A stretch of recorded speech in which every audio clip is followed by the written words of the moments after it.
Hello, Jacket Nation. I'm Phil Jean, replacing Carl for this week for the Jacket Football Show. I'm joined by Coach James Gage, and we're going to talk about the 35-15 win over Sam Rayburn. Very impressive showing this past week, 330 yards of offense as you scored the 20-point victory over Sam Rayburn. Just tell us a little bit about what you experienced this past week and how impressive it was to get that first district win. Yeah, it was a much needed win for us. We started off district with Shadow Creek and Pearland back to back, just two juggernauts right off the start, and then we played South Houston for homecoming. We played really well at times against South Houston, but we turned the ball over 5 times, and so we kind of went back in feeling sorry for ourselves, but we said, hey, if we don't turn the ball over, we're going to give ourselves a chance to win games. So we put a big emphasis on that last week going into the Rayburn game, taking care of the ball, controlling the line of scrimmage, winning first down, and I felt like we did that the other night. We ended up with 21 first downs, 330 yards rushing, like you said, and had our highest scoring total for the year. So, but you still go back and watch film on Saturdays, and there's still a lot of things that you can get fixed and get corrected. But overall, pleased with the effort of the team. And going into our bye week this week, we needed some momentum, and getting that win on a Thursday night gave us a kind of an extended weekend. Plus, this week we've been able to give our kids a little bit of a break and going into fall break. So hopefully when we play Manville next week, we'll be able to show up fresh and ready to go. How much was it helpful to play those juggernauts early on and get you guys prepared?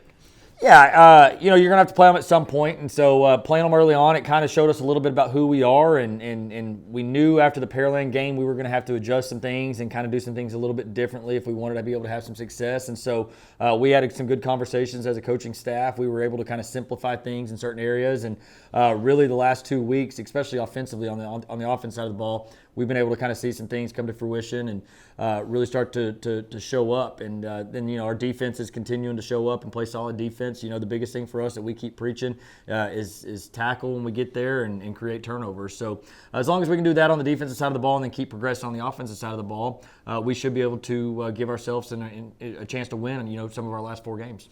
What was the key to that offensive continuity? You talked about the 21 first downs. I mean, what were you seeing that was different this past week? Well, we put a big emphasis on winning first down, and we both sides of the ball, and I think one of my coaches said the other day we averaged 8.7 yards on first down the other night. So anytime you're in second and less than 2, you're giving yourselves an advantage to stay on the field. And we had a huge drive in the second quarter. We had a goal line stand. Right at the end of the first quarter, we got the ball. We went on a 99-yard, 24-play drive. It took almost 13 minutes off the clock, and we scored the very last play of the first half. Pasadena Rayburn did not snap the ball one time on offense in the second quarter, so never done that before, so that was pretty cool. But if you go back and watch that 24-play drive, first down was huge for us. And then when we got to the second half, we were able to start gashing them a little bit more. We were getting 8 yards on first down, and then we'd go 6, 7 on second, and then go back. And so once the flow of the game started happening, the kids started believing in the system and what we were trying to do. They played with a lot of confidence. But really just credit our offensive line, defensive line on Thursday night last week, because again, they controlled both sides of it. Just owning the trenches and just wearing them down. That's the name of the game, especially for what we want to do on the offensive side of the ball. We've got to control the line of scrimmage. We've kind of changed the way we practice the last couple of weeks just to try to bring some of that physical mentality back, bring some of that toughness mentality back. And I think it's starting to show in our kids the way they're playing. All right, now you have some of the plays here that you're going to kind of show us what went right. Right, yeah. When we get back from break, we'll put them on and we'll go through the highlights. All right, sounds good. We'll be right back. All right, welcome back. So now we're going to be taking a little closer look at all the action from that big 20-point win the other night. I'm going to let you just kind of take the reins. All right, let's do it. Let's put on the highlights and let's see what we did the other night. So this was the last play of that 24-play drive. We were out of timeouts. There was about 8 seconds left on the clock, and we just had to copy the play we ran before, and we were able to literally score as the buzzer went off the other night, kick the extra point. We went into halftime up 7-0, and then we actually got the ball to start the second half, and we went down and scored in 8 plays to push it to a 14-0 lead. And so we had the ball for 32 consecutive plays. It was about 17 minutes off the clock and 171 total yards between their 2 offensive snaps. And so that was really, really cool to see. But a great job right here, Carlos Medina. We call him Chino. He does a good job just fighting through and getting in the end zone. They plugged it up. We knew it was going to be tough, but we knew all we had to do was get a half a yard, and he fought through, gets the touchdown, and there was a lot of excitement going into halftime right there. I think we're going to see it 24 times in a row because that's what we want to see. That's you it. held the ball for 24 plays. That's insane. It was, yeah. First time, I'd done it in a JV game, freshman game, where the quarters may be only 8 minutes or 10 minutes, but to do it in a varsity game, that was a first for me. I mean, 17 minutes in a row. That's crazy. It was incredible, yeah. This is actually the first play of the second half. We went in at half and we said, all right, they're just trying to chase us down. They're finding the football. They're not really staying sound on the backside. You can see the backside linebacker right there gets caught, eyes in the backfield. So Coach Hall, our offensive line coach, came in at half and said, hey, let's run counter early on to kind of slow them down. So we said, we ran at the very first play, and they lined up in a different look than we had seen, and we felt like, this may not be the best look, but our kids executed right there again. Gino does a good job finding the open crease, getting 17 yards, and that one play right there slowed them down enough to be able to allow us to run our offense comfortably in the second half. But a good job right there, Josiah Miller running his track and getting the kick-out block right there. And then Jeremiah wraps. Really, when he wraps, he doesn't have anybody to block. If he'd have stayed on path, he'd have been all right. He kind of chased a little bit. But, again, that guy ran himself out of the play so much, we were able to gash him there. Very nice. All right, number 37, Cameron Fobbs, first varsity touchdown for him. He's a junior right there. They started pinching the middle and running linebackers through and started trying to just take away inside. So we said, hey, we got to get the ball tossed on the perimeter right there. Marcus Canales, our left running back, does a really good job. We get a block by Aaron Gonzalez, number 2, and then Marcus, number 20, gets on the corner right there and kind of opens up that little alley right there for Cameron to run through. But a great job, Jeremiah Lewis, getting downfield, getting on a body right there. And then Fobbs is probably our fastest running back we have, so just when we get him a little bit of space, it's got a chance to be a good play for us. But no, just really good execution on the perimeter blocking right there by everybody. All right, here he is again. This was our last offensive play of the night. They had just scored to make it 30 or 28-15, and there was about 50 seconds to go. And so we knew let's get a first down and run this thing out. And in first play of the series, Fobbs finds the backside cut right there and is able to go for the touchdown. So I think he had 2 carries for 73 yards and 2 touchdowns the other night. So a pretty efficient night when you look at it like that. But again, this was an opportunity too. We had our backup quarterback in there, backup fullback in there. We had some backup offensive linemen in there. So a chance for them to go in there and have a little bit of fun and success. But nice pancake block in the middle, too. That's it, yep. And again, that's kind of that physicality we talked about right there all week. But no, just a really, really good job by those kids. Excited that they got in the game and were able to experience a little bit of success too. Very nice. So we give out players of the week each week, and this week when we went back and watched, we said, you could give it to this kid, you could give it to this kid, you give it to this kid, you give it to this unit. And so we said, let's give it to the whole offense, and they had a great week last week, and again, 330 yards rushing, 21 first downs. We decided to go ahead and give it to the whole offensive unit this week. Makes sense, especially when you hold the ball for 17 minutes in a row, right? Yes, for sure. They executed the plan perfectly. All right, switching over to the defensive side of the ball. Rayburn runs the slot T offense, which you don't see a whole lot at the 6A level. It's more of a small school type of offense, but when it's run correctly, it's really tough to defend. And this is their first year running it, so they're still kind of running into some bumps in the road, but they're getting stuff figured out. And so we knew we were going to have our hands full, and so we actually took our corners off this week and put 2 extra defensive linemen in the game. And so Zane Bailey right here, he's normally got his hand on the ground playing inside. He's stand up outside right there, and he's able to come in off the edge and get a hold of the running back right there and bring him down in the backfield. So, him and Colton Meyer right there, they played kind of a new position as far as just being stand up instead of hand in the ground, but both of them played really well the other night. Great play by him. All right, they just a little dive again. Their whole objective on this is they want to hit you quick, and then they want to pull guards and try to get your eyes in different places. So they just run a little ISO play right there. Junior linebacker number 44, Jaron Casas, takes it on head on, scrapes off, and is able to scrape across and make the tackle. And then our backside linebacker Trace is able to get over the top untouched for a good play. You give up 3-4 yards against this offense, you live to go to the next play. And so we did a really good job limiting the big plays the other night. There was a lot of 2-yard, 3-yard, 4 yards, which, as an offense, that's what you want is continue to move forward. But as a defense, we knew, if we could make them drive the field at some point, they're going to, shoot themselves in the foot with a turnover or something like that. Just bend, don't break. Right, exactly. So this is the same drive. All three plays were on the same drive. They went on a 16-play drive, and we got them off track a couple times, and they were able to get back on track. So kudos to them. But this is one of the ones where we got them off track. Big nose guard, Kyle Suggs right there, fights through, makes the play. He always gives me a hard time because I tell him that he doesn't always show up in the stat book, but he does really good things because he's allowing other people. So I got to make sure to give him a shout out right here that he actually does make a tackle right here. But no, he does. He played really well the other night. He was getting triple teamed at times. But like we always tell him, if you're getting triple teamed, other guys behind you are free. And so anytime you're getting double teamed like he is here, but still able to fight through and make the play, it's a good play by him. But good job by the pursuit of the defense right there, just getting to the ball again and kind of it's down inside the 15. That bend don't break. Just make them snap it again. Phenomenal penetration, man. Which we do make them snap it again. This is 4th and goal on the 1 yard line. And they had it 3rd and goal from the 1. They jumped offside, or they had a false start, bumped them back to 3rd and 6. Then they ran a little 4 yard run and to get them back and 4th and goal from the 1. But again, great job by our defense, man. I'm telling you, this was kind of the swing and momentum for the game. They were about to go up 7-0. And then we go on the 99-play drive, or 99-yard drive after this.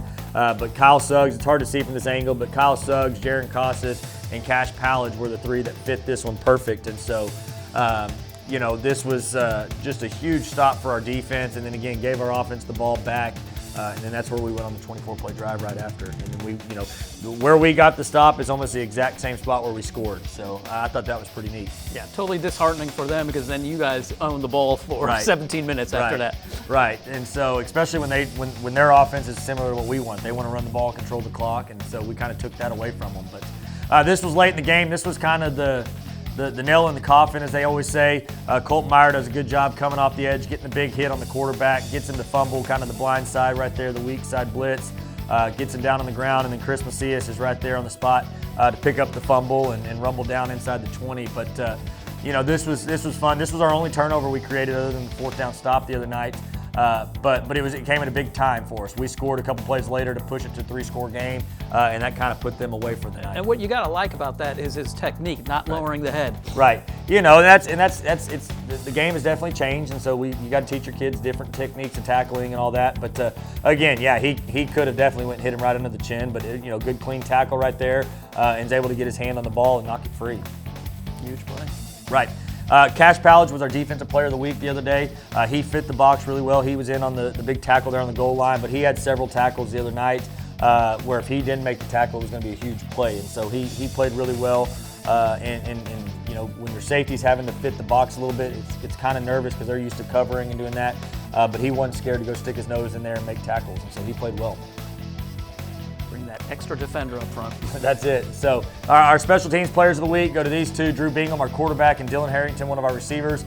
They tried 2 onside the other night. Dylan recovered the first one, a really nice play. They tried a little squib down the middle, and he came from the side and caught it in the air. And then the last one, Drew, they kicked a onside to their boundary, and Drew went up and got it, avoided the big hit, was able to hold on to it. So we gave those 2 guys our special teams players of the week. All right. Well, congratulations to all of those guys.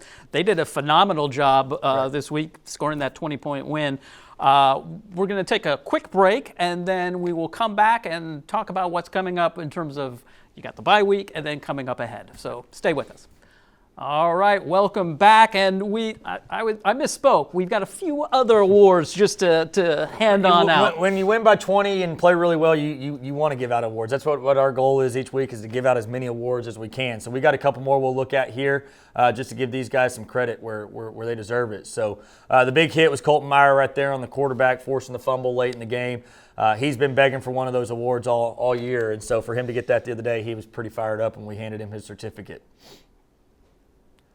The big play was the goal line stop down there. Again, you had Kyle Suggs, he plugged the hole. Jaron scraped over the top, and then Cash was there to fit. And so those 3 guys were able to hold on and get the guy down on the 1 yard line for us. So that was the big play again because of the swing and momentum. We had 3 offensive crushes the other night. We probably could have had more. And our offensive crush is kind of our big hit on offense. Usually goes in offensive lineman when they get a pancake. But Josiah, he claims he had 8 the other night. I don't know if he had 8 or not, but he had a couple really good ones. And then Jacob Baez, our center, he had a couple good ones. And then Zane Bailey, our tight end, that's his second week in a row to get an offensive crush. So he's starting to play more physical. And again, that's kind of what we've been preaching to those guys, and they're really starting to show it come to fruition. We saw some of those pancake blocks on that long run when he busted out there. So. Right. Now you're on the bye week, so what kind of things do you try to maintain or do during that time? Yeah, the big thing for us is we want to get healthy. You know, we're not really overly injured right now, but we got a couple bumps and bruises, you know, ankles and stuff like that. We got to get, you know, healed up and get ready to go.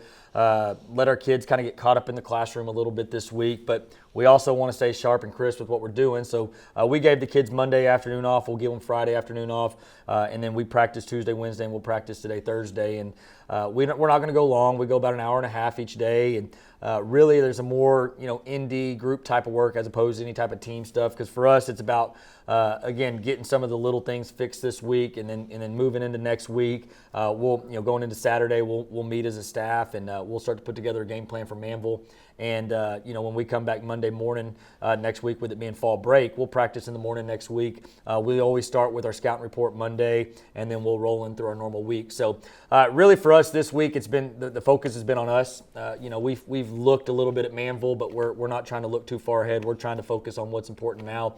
And we felt like as a staff, you know, we had a lot of things that we needed to get corrected this week and before we move forward. So that's kind of been the focus for us this week is resting up, taking care of our grades, and then just kind of continuing to preach, get the little things fixed up. We saw a lot of the positives in that game. You said that there was a couple of things that you had checklist for things to work on. What are some of those? You know, we still had one fumble early on in the game. It was an effort fumble. It wasn't anything like that. So ball security's still been big for us.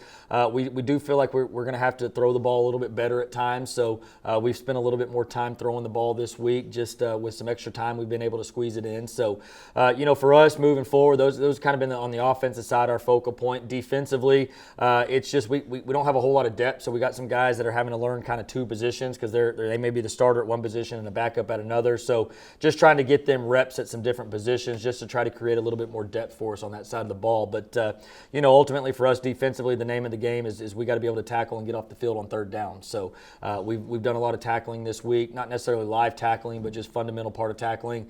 And today we'll work some situational stuff, or we'll put some third down on there and try to get off the field defensively. You mentioned that Manville's up next. Are you happy that you're going to be facing them coming off of a bye week, or would you rather had a game and then face them? Right. That's the only, you know, question that people always say is, oh, we don't want that break because we're playing so well, or what. I always like a break, especially this late. You know, I coached at a small school here, so about week 5 was always our bye break. Then I think it's good for the coaches. I think it's good for the kids because it just gives you a chance to kind of refresh your brain. You know, and then with us still having 3 practices this week, we're able to kind of stay, you know, moving in the direction we want to go to. But no, we hadn't played Manville, I don't think, since 2017. I've personally never played them. You know, I got here in 2019 and they were down in 5A, so it'll be a new challenge for me, new game for me. Coach Martin obviously has built a special program over there at Manville. But no, we're excited that they're back up in 6A, and they get to come over to our place and play. I guess you could technically call it their place too, but no, we'll be the home team. We get to come right out of our back door.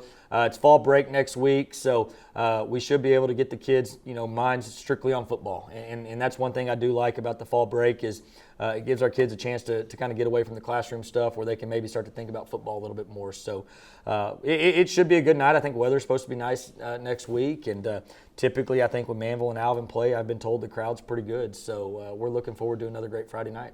How excited are the kids? Because, I mean, a lot of them played with each other at the lower levels, and now they're going to be facing each other. We actually talked about that today with our kids. We told them that, you know, we haven't played each other on the varsity level in a few years, but you guys have played against these guys at the junior high levels. A lot of these kids have gone to Manville Junior High or Rodeo. Our kids go to Harvey, you know, and so they've played each other. They just hadn't played each other in 2 or 3 years since they've been at the high school. So, you know, one of my running backs today said that his first cousin's the linebacker over at Manville. So he's already talking about how fun that's going to be to go play against each other. So there is going to be some little friendly rivalries, there. But no, I think the kids are excited. It's somebody, that they haven't played in a few years, and it gives them an opportunity to go play somebody new.